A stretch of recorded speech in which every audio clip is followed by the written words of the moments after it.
الحمد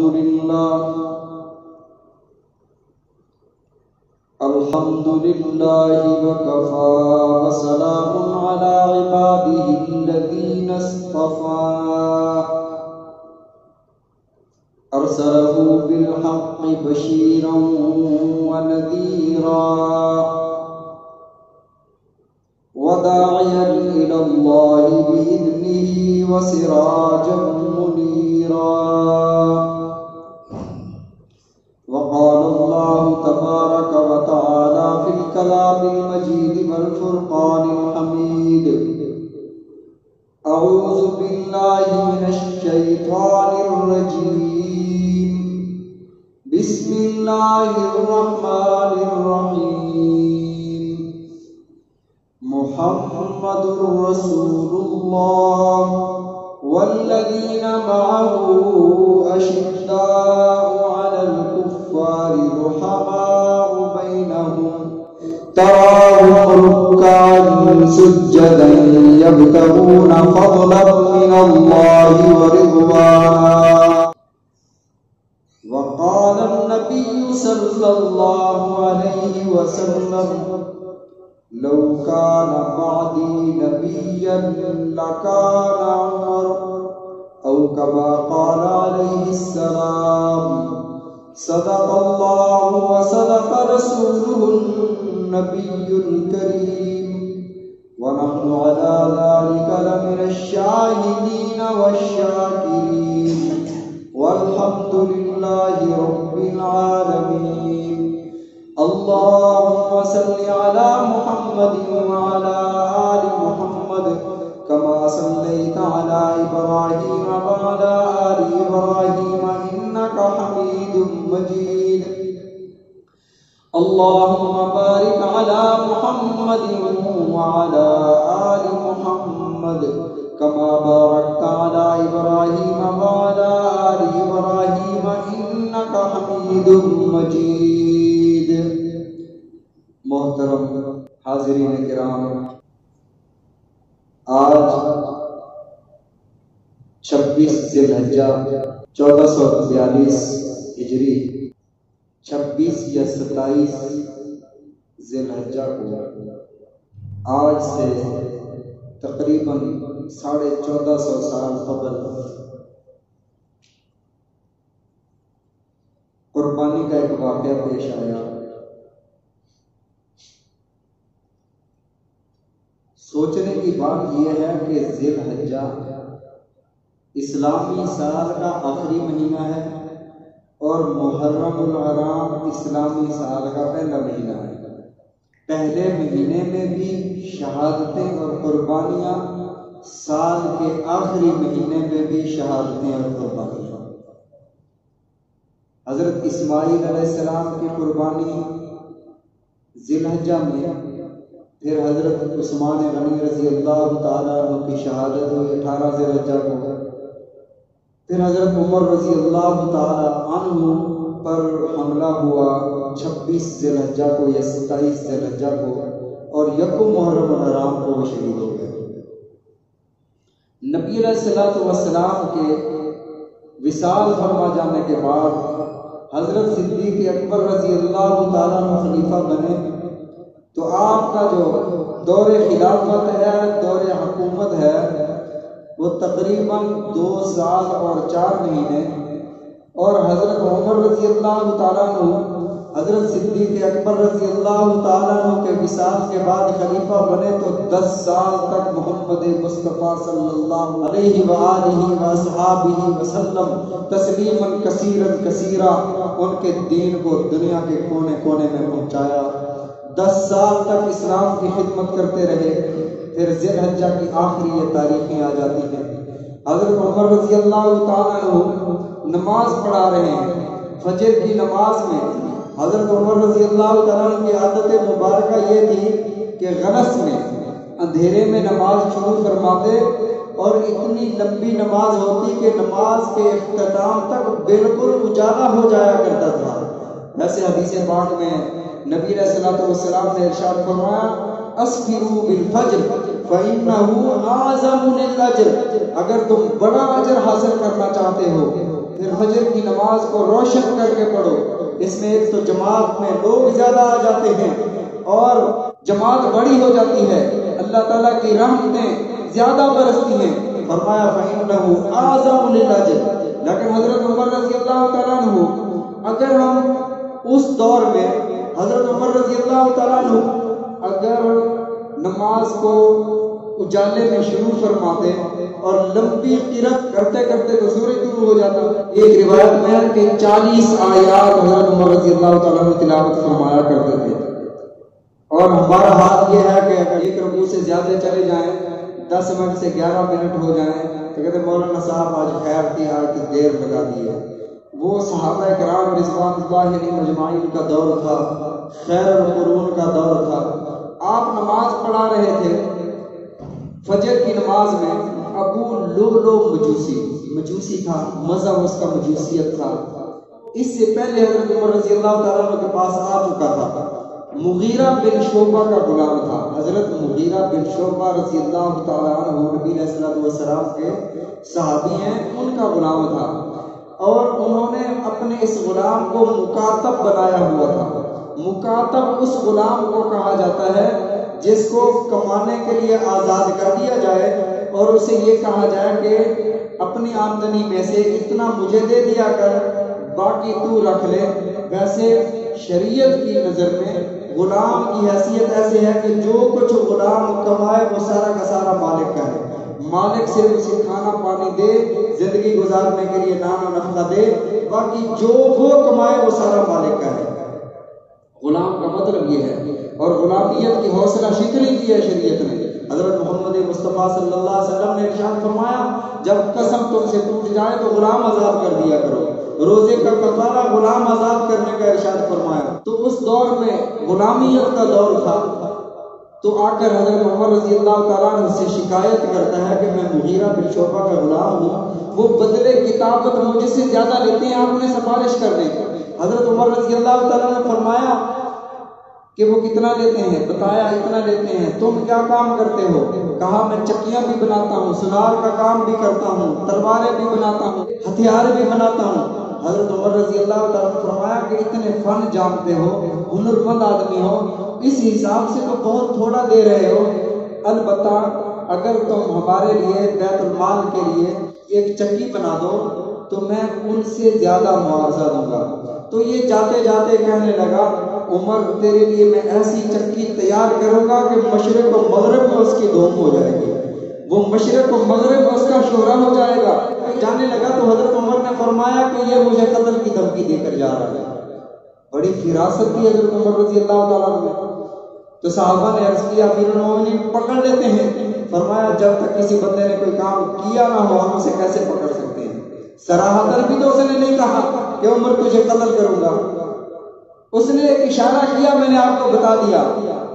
حضرت عمر رضی اللہ تعالیٰ عنہ نماز پڑھا رہے ہیں فجر کی نماز میں، یہ 2 دھاری خنجر زہر آلود لے کر کھڑا ہوا ہے پیچھے صف میں، اور بظاہر نمازی بن کے آیا ہے، نماز پڑھ رہا ہے۔ حضرت عمر رضی اللہ تعالیٰ عنہ نے تلاوت شروع فرمائی۔ جب تلاوت آدھی تک پہنچی تھی، حضرت عمر رضی اللہ تعالیٰ عنہ تلاوت آدھے تک پہنچی، یہ وہاں سے صف سے نکلا اور خنجر سے حضرت عمر رضی اللہ تعالیٰ عنہ پر حملہ کر دیا۔ اب نماز کی اہمیت کا اندازہ اس بات سے لگائیں کہ کسی صحابی نے نماز نہیں توڑی، سارے اپنی اپنی صفوں پر۔ آج تو ہمیں مکھی اور مچھر نماز نہیں پڑھنے دیتے، اور وہاں عالم یہ ہے کہ امیر المومنین 22 لاکھ مربع میل کا حکمران 10 سال تک رسول اللہ صلی اللہ علیہ وسلم کے دین مبارک کو آگے پھیلانے والے امیر المومنین ہیں، خنجر لگ گئے، زخمی ہو گئے، گر گئے، اور حملہ کر رہا ہے کہ خنجر پہ خنجر مار رہا ہے، کوئی نماز نہیں توڑتا۔ حضرت عبد الرحمن بن عوف رضی اللہ تعالیٰ عنہ آگے بڑھتے ہیں، مصلی رسول پر کھڑے ہو کر 2 رکعت نماز مکمل کرواتے ہیں۔ اب اس بندے کو ابو لؤلؤ مجوسی کو پیچھے بھاگنے کی جگہ نہیں مل رہی۔ سب بندی کا عالم دیکھیں، آپ تو جگہ چھوڑ کے کھڑے ہوتے ہیں نا تاکہ دوسرے کا کندھا نہ لگ جائے، دوسرے کا پہلو نہ لگ جائے۔ اور دوستو یہ سب بنانے کا طریقہ نہیں ہے، سب یہ ہے کہ بندے کے ساتھ کندھا جڑا ہوا ہو، درمیان میں خلا نہ ہو، نبی علیہ الصلوۃ والسلام نے ارشاد فرمایا اگر تم صفوں میں خلا درمیان میں رکھ دو گے اندیشہ ہے کہ اللہ تمہارے دلوں میں خلا رکھ دے۔ یہ کیا ہے کہ بھائی بھائی سے نہیں بولتا، رشتہ داروں میں آپس میں آنکھ بن ہے، ایک تو نماز نہیں پڑھتے وہ بے برکتی ہے، دوسرا جب ہم صف بناتے ہیں تو الگ الگ کھڑے رہتے ہیں، یہ اس کا پہلو لگ نہ جائے۔ ان صحابہ کرام رضوان اللہ علیہم اجمعین کی صف میں اس قدر گھنی ہے کہ ایک دوسرے کے ساتھ ایسے مضبوط کھڑے ہیں کہ اس بندے کو وہاں سے گزرنے کی جگہ نہیں ملتی۔ اب یہ ایک کو مارتا ہے خنجر، وہ صحابی گرتا ہے، اگلی صف میں اگلے کو مارتا ہے، وہ گرتا ہے، 17 صفیں تھی، 17 بندے شہید ہو گئے۔ جب آخری صف میں پہنچا ہے ادھر سے نماز کا سلام پھیر گیا، نماز کا سلام پھیرا تو آخری صف میں ایک صحابی تھے، سلام پھیر کر ایک کمبل تھا ان کے پاس، وہ کمبل اس کے اوپر ڈال دیا، جیسے ہی کمبل ڈالا وہ اوپر چڑھے اس نے اسی خنجر سے خودکشی کر لی، اپنے آپ کو مار دیا تاکہ اصل قاتل کا پتہ نہ چلے کہ پیچھے کون تھا، یہ تو قاتل تھا۔ بہرحال حضرت عمر رضی اللہ تعالیٰ اس دن بھی شہید ہوئے، 4 دن تک دوائی دیتے تھے، زخموں سے باہر آ جاتی تھی، 4 دن تک حضرت عمر رضی اللہ تعالیٰ عنہ زندہ رہے۔ یکم محرم الحرام کو حضرت عمر رضی اللہ تعالیٰ عنہ کی شہادت ہوئی۔ اور یہ نبی علیہ الصلوۃ والسلام کے دوسرے خلیفہ یہ تھے کون؟ نبی علیہ الصلوۃ والسلام نے جملہ ارشاد فرمایا کہ ہر نبی کو اللہ نے 2 وزیر آسمانوں میں عطا کیے، 2 وزیر زمینوں میں۔ آسمانوں پر جو مجھے 2 وزیر دیے گئے وہ جبرائیل و میکائیل، وہ جبرائیل اور میکائیل ہیں، وہ وزیر آیا فی الارض، اور زمین میں جو اللہ نے میرے 2 وزیر بنائے ہیں وہ ابو بکر و عمر، وہ ابو بکر اور عمر ہیں۔ ایک دن نبی علیہ الصلوۃ والسلام تشریف لا رہے تھے، راستے میں صحابہ نے دیکھا ایک طرف حضرت ابو بکر ہے، دوسری طرف عمر رضی اللہ تعالیٰ عنہ۔ اللہ کے نبی صلی اللہ علیہ وسلم سے عرض کیا یا رسول اللہ صلی اللہ علیہ وسلم کیا ہی شان ہے، اس قدر یہ آپ اپنے صحابہ کے درمیان میں چل کر کیسے خوبصورت لگتے ہیں۔ اللہ کے نبی صلی اللہ علیہ وسلم نے ارشاد فرمایا ہاکذا نبعث یوم القیامہ، ایسے ہی ہم قیامت کے دن اللہ کی بارگاہ میں حاضر ہوں گے، ایک ہاتھ میں ابو بکر کا ہاتھ ہوگا، میرے دوسرے ہاتھ میں عمر کا ہاتھ ہوگا۔ حضرت عمر رضی اللہ تعالیٰ کے بارے میں اور جملہ رسول اللہ صلی اللہ علیہ وسلم نے ارشاد فرمایا لو کان بعدی نبی کے، مجھ پر نبوت ختم ہو گئی ہے، اگر میرے بعد اللہ نے کسی کو نبی بنانا ہوتا تو نبوت والی ساری صفات عمر میں مجھے نظر آ رہی ہیں، اگر اللہ نے کسی کو نبی بنانا ہوتا تو عمر رضی اللہ تعالیٰ عنہ کو بناتا۔ حضرت عمر رضی اللہ تعالیٰ عنہ جب اسلام لائے ہیں، بہن سے قرآن سنا، کفر نکل گیا اور نبی علیہ الصلوۃ والسلام کی خدمت میں اسی حالت میں حاضر ہوئے، تلوار ہاتھ میں ہے۔ صحابہ نے عرض کیا دار ارقم میں رسول اللہ صلی اللہ علیہ وسلم موجود ہے۔ نبی علیہ الصلوۃ والسلام سے حضرت عباس رضی اللہ تعالیٰ نے فرمایا یا رسول اللہ صلی اللہ علیہ وسلم عمر ننگی تلوار کے ساتھ اس طرف آ رہا ہے۔ نبی علیہ الصلوۃ والسلام نے ارشاد فرمایا آج تیور بدلے بدلے نظر آتے ہیں، آج میں نے تہجد کی نماز میں اللہ سے عمر کو مانگا ہے، اللہ مجھے اسلام کی سربلندی کے لیے عمر بن خطاب دے یا عمر بن ہشام دے۔ ابو جہل کا نام عمر بن ہشام تھا، اللہ نے عمر رضی اللہ تعالیٰ عنہ کو قبول فرما لیا، فرمایا عمر کو آنے دو، کوئی نہ روکے۔ شاعر نے کہا وہ آیا ہے تو آنے دو، بچھا دو پل کے راہوں پر، وہ پہلا سا نہیں لگتا کرو نہ شک نگاہوں پر، وہ آیا ہے نہ جانے کو خدا کا انتخاب آیا، تمہیں یارو مبارک ہو عمر ابن خطاب آیا۔ حضرت عمر رضی اللہ تعالیٰ عنہ جب تشریف لاتے ہیں دار ارقم میں، رسول اللہ صلی اللہ علیہ وسلم اپنے صحابہ کے ساتھ موجود ہیں، نماز کا وقت ہوتا ہے۔ حضرت عمر عرض کرتے ہیں یا رسول اللہ صلی اللہ علیہ وسلم یہ چہل پہل کیسی ہے؟ رسول اللہ صلی اللہ علیہ وسلم نے ارشاد فرمایا عمر یہ اللہ کی عبادت کی تیاری کر رہے ہیں، یہ وضو کر رہے ہیں، اب ہم نماز پڑھیں گے۔ یا رسول اللہ بیت اللہ میں نماز اور عبادت کیوں نہیں، دار ارقم میں کیوں نماز پڑھی جا رہی ہے؟ نبی علیہ الصلوۃ والسلام نے ارشاد فرمایا عمر تیری قوم وہاں مجھے نماز پڑھنے نہیں دیتی، میرے ساتھیوں کو میرے صحابہ کو بیت اللہ میں آنے نہیں دیتے۔ حضرت عمر رضی اللہ تعالیٰ نے عرض کیا میرے اسلام لانے سے یہ چھپ کر کیوں عبادت ہو، پڑھیں گے آج کعبہ میں وہ روگے جس کی طاقت ہو، اڑا دوں گا میں سر اس کا کفر کا جو نواب آیا، جو کفر کا نواب آئے گا میں اس کا سر اڑا کے رکھ دوں گا۔ حضرت عمر رضی اللہ تعالیٰ عنہ نبی علیہ الصلوۃ والسلام کے ساتھ ساتھ بیت اللہ میں تشریف لائے۔ فرمایا لوگوں جس نے اپنی بیوی کو بیوہ کرانا ہو، اپنے بچوں کو یتیم کرانا ہو، آ جائے عمر کے مقابلے میں۔ حضرت عمر رضی اللہ تعالیٰ عنہ مسلمان ہو گئے اور 22 آیات ہیں قرآن پاک کی جو اللہ نے حضرت عمر رضی اللہ تعالیٰ عنہ نے رائے دی۔ نبی علیہ الصلوۃ والسلام کے قلب اطہر پر اللہ نے قرآن نازل فرما دیا۔ حضرت عمر رضی اللہ تعالیٰ عنہ نبی علیہ الصلوۃ والسلام کی ازواج مطہرات امہات المومنین کو فرماتے ہیں کہ میرا دل کرتا ہے کہ آپ کے گھر میں بلا اجازت کوئی نہ آئے، آپ کو بے پردہ کوئی نہ دیکھے۔ حضرت زینب رضی اللہ تعالیٰ نے ارشاد فرمایا عمر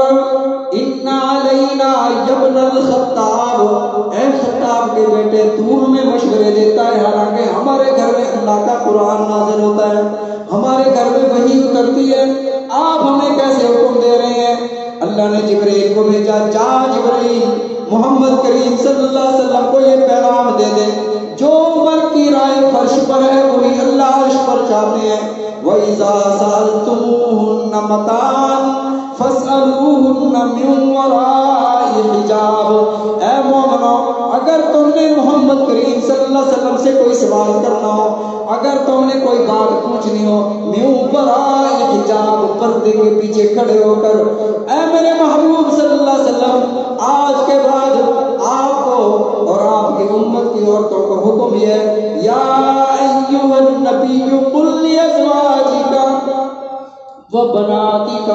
ونساء المؤمنین، اے میرے نبی صلی اللہ علیہ وسلم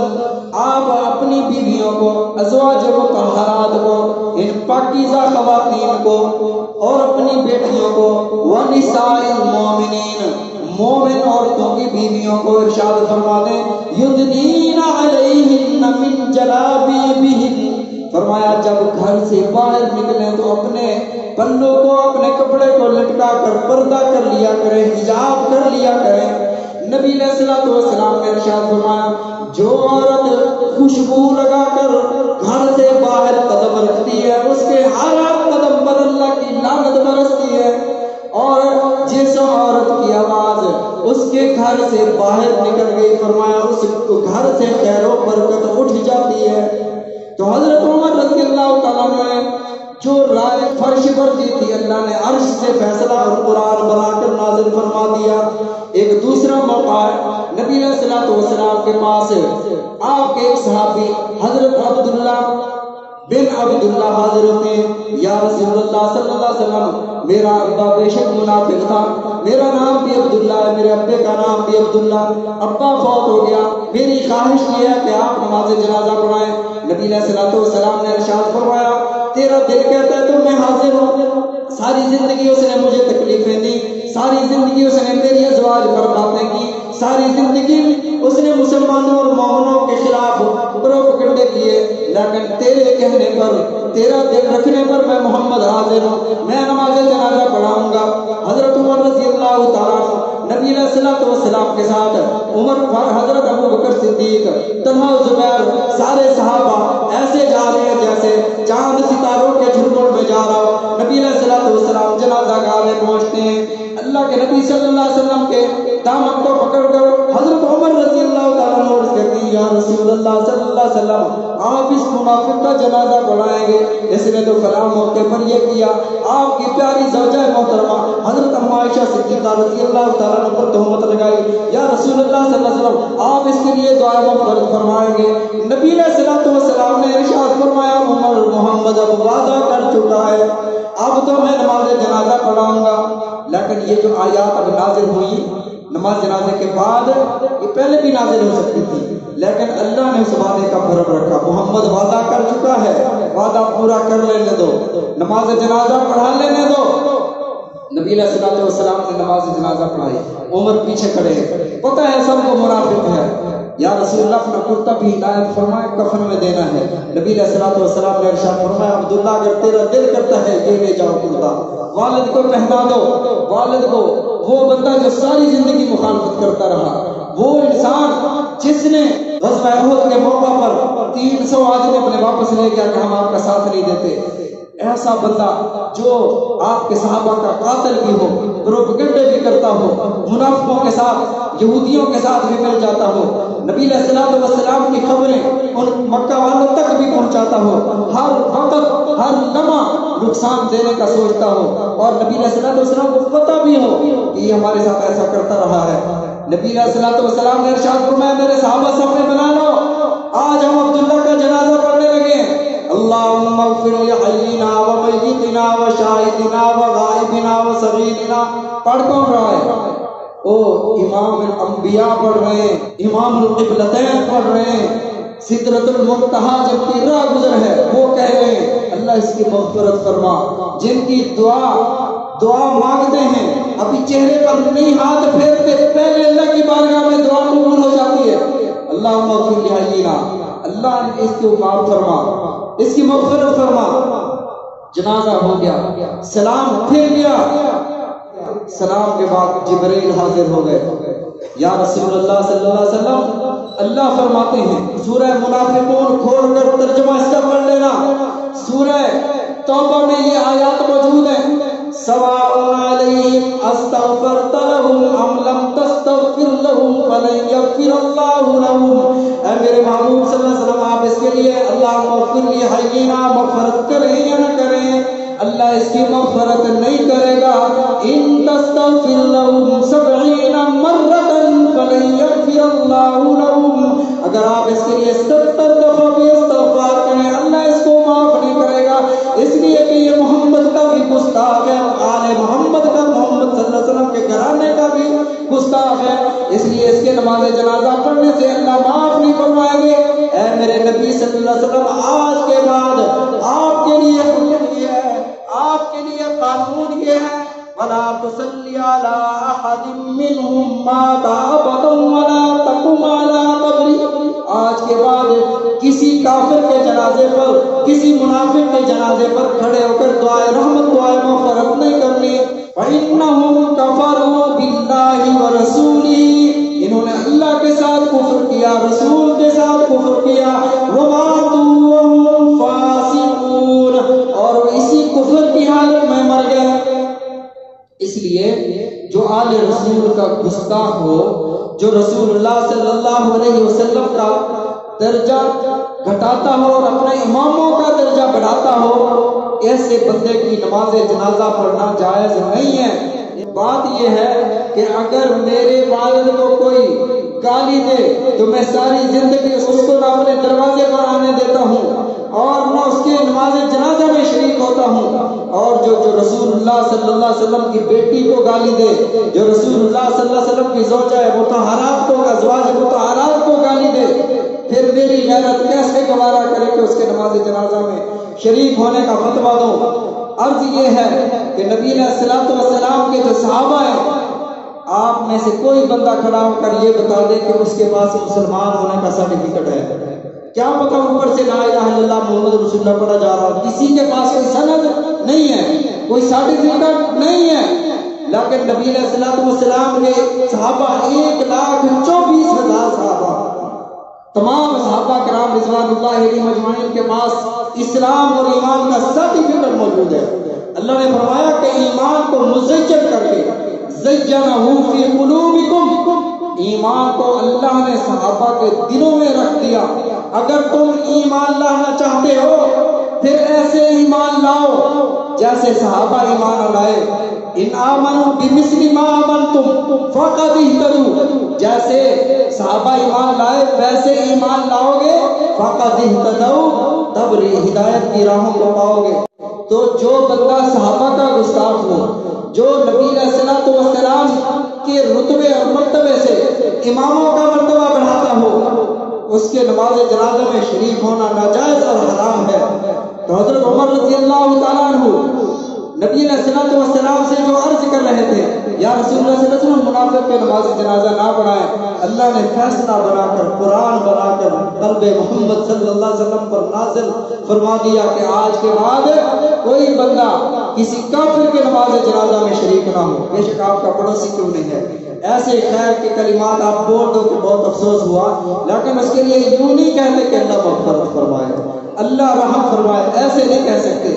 میں عرض کر رہا تھا کہ 22 آیات ایسی ہیں بدر کے موقع پر نبی علیہ الصلوۃ والسلام نے ارشاد فرمایا، بولو اے میرے صحابہ کیا کرنا ہے، یہ جو 70 قیدی ہیں ان کا کیا کرنا ہے؟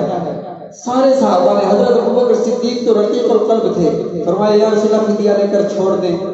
اور تھے بھی قریبی رشتے دار۔ حضرت عمر رضی اللہ تعالیٰ نے عرض کیا یا رسول اللہ صلی اللہ علیہ وسلم جو جس کا رشتے دار ہے نا وہ اس کے حوالے کر دیا جائے، اور میرا ماموں ابو العاص آپ کے پاس ہے، وہ میرا ماموں ہے، وہ کافروں کی طرف سے لڑ رہا تھا، وہ میرے حوالے کر دیں، اس کی گردن میں مارتا ہوں۔ ابو بکر کا بیٹا عبد الرحمن بن ابی بکر وہ ہے، اسے آپ ابو بکر کے حوالے کریں، وہ اسے قتل کریں، جو جس کا قریبی رشتے دار ہے وہ اس کے حوالے کیا جائے اور وہ اپنے ہاتھوں سے قتل کرے، تاکہ لوگوں کو کائنات کو پتہ چل جائے کہ یہ کفر اسلام کی جنگ تھی، اس میں رشتہ داری کا کوئی معاملہ نہیں ہے۔ نبی علیہ الصلوۃ والسلام نے صحابہ کرام رضوان اللہ علیہم اجمعین کے رائے کو پسند فرمایا، فدیہ لے کر قیدیوں کو چھوڑ دیا۔ اللہ رب العزت نے سورہ انفال کی آیت نازل فرمائی، ما کان لنبی ان یکون له اسرى حتى يسخن في الارض تريدون عرض الدنيا والله يريد الاخرہ۔ اے میرے محبوب صلی اللہ علیہ وسلم، اللہ یہ نہیں چاہتا تھا، اللہ چاہتا تھا کہ اللہ کی پاک سرزمین سے اللہ کے دشمنوں کا صفایا کر دیا جائے، اللہ چاہتا تھا کہ ان کا خون بہا دیا جائے، اللہ چاہتا تھا ان کی گردنیں قلم کر دی جائیں۔ نبی کے لیے یہ روا نہیں ہے۔ نبی علیہ الصلوۃ والسلام نے ارشاد فرمایا کہ اگر خدا نہ خواستہ آج اللہ کا عذاب آ جاتا تو سوائے عمر کے کوئی نہ بچتا۔ حضرت عمر رضی اللہ تعالیٰ عنہ نے جو رائے عرض کی تھی وہ اللہ نے قرآن بنا کر زمین پر بھیج دیا۔ میں عرض کر رہا تھا 22 آیات ایسی ہیں جو حضرت عمر رضی اللہ تعالیٰ عنہ کی رائے پر اللہ نے نازل فرمائی۔ اللہ تو علیم بذات الصدور ہے، اللہ رب العزت کی شان تو فعال لما یرید ہے، جب چاہے جو چاہے جہاں چاہے جیسے چاہے کر گزرے، اللہ سے کوئی پوچھنے والا نہیں ہے۔ لیکن اللہ رب العزت نے وہ آیات نازل فرمائی۔ اللہ رب العزت ہم سب کو حضرت عمر رضی اللہ تعالیٰ عنہ کے نقش قدم پر چلنے کی توفیق عطا فرمائے۔ اچھا ایک اور بات، حضرت عمر رضی اللہ تعالیٰ عنہ کی بات ہے، لوگ کر کے کہتے ہیں دیکھو جی حضرت عمر رضی اللہ تعالیٰ عنہ ایسے حکمران تھے، حضرت عمر رضی اللہ تعالیٰ عنہ ایسے خلیفے تھے، تو ہمیں ہمارے حکمران بھی ایسے ہونے چاہیے، وہ بھی راتوں کو پہرا دیا کرتے تھے، یہاں ہمارے حکمران بھی راتوں کو پہرا دیا کریں۔ تو عرض یہ ہے کہ حضرت عمر رضی اللہ تعالیٰ عنہ کی رعایا ابو ہریرہ جیسے لوگ تھے، حضرت عمر رضی اللہ تعالیٰ عنہ کی روایا عبداللہ بن عمر جیسے لوگ تھے، حضرت عمر رضی اللہ تعالیٰ عنہ کی روایا عبداللہ بن مسعود جیسے لوگ تھے کہ حضرت عبداللہ بن مسعود رضی اللہ تعالیٰ عنہ کی پنڈلیاں پتلی پتلی تھیں، کھجور پر چڑھتے ہیں تاکہ کھجوریں توڑ کر رسول اللہ صلی اللہ علیہ وسلم کی خدمت میں حاضر کریں۔ اللہ کے نبی صلی اللہ علیہ وسلم نے دیکھا ایک صحابی ہنس رہے ہیں، کیوں مسکرا رہے ہو؟ عبداللہ کی پتلی پنڈلیاں دیکھ کر مسکرا رہا ہوں۔ رسول اللہ صلی اللہ علیہ وسلم نے ارشاد فرمایا میرا عبداللہ وہ ہے کہ اگر ایک پلڑے میں زمین و آسمان بر و بحر یہ فضائیں ہر دریا سمندر ہر چیز رکھ دی جائے اور دوسرے پلڑے میں میرا عبداللہ قدم رکھ دے وہ پلڑا بھاری ہو جائے۔ اور یہ ایسے لوگ حضرت عمر رضی اللہ تعالیٰ عنہ کی رعایا ہے، تو ہم ان حکمرانوں کی رعایا ہیں تو ہمارے حکمران ایسے ہیں، اور وہ حضرت عمر رضی اللہ تعالیٰ کی رعایا جیسی تھی حکمران بھی ویسے تھے۔ نبی علیہ الصلوۃ والسلام نے ارشاد فرمایا اعمالکم اموالکم، تمہارے اعمال تمہارے حاکم ہیں، اپنے اعمال ٹھیک کر لو تمہارے حکمران ٹھیک ہو جائیں گے۔ سارا آوا بگڑا ہوا ہے، کسی بات میں چلے جاؤ، اپنے گھر میں دیکھ لو، ہمارے گھر میں دین ہے، وہ ہم اپنی اس چار دیواری میں بادشاہ ہیں، ہماری چلتی ہے، کیا اس میں جھوٹ ختم ہو گیا ہے، غیبت ختم ہو گئی ہے، چغلخوری ختم ہو گئی ہے؟ تو یہ ساری چیزیں سوچنے کی ہیں، ہم دوسروں کو ٹھیک کرنا چاہتے ہیں، اپنے آپ کو نہیں ٹھیک کرتے۔ اللہ تعالی ہم سب کو سمجھنے کی توفیق عطا فرمائے۔ وآخر دعوانا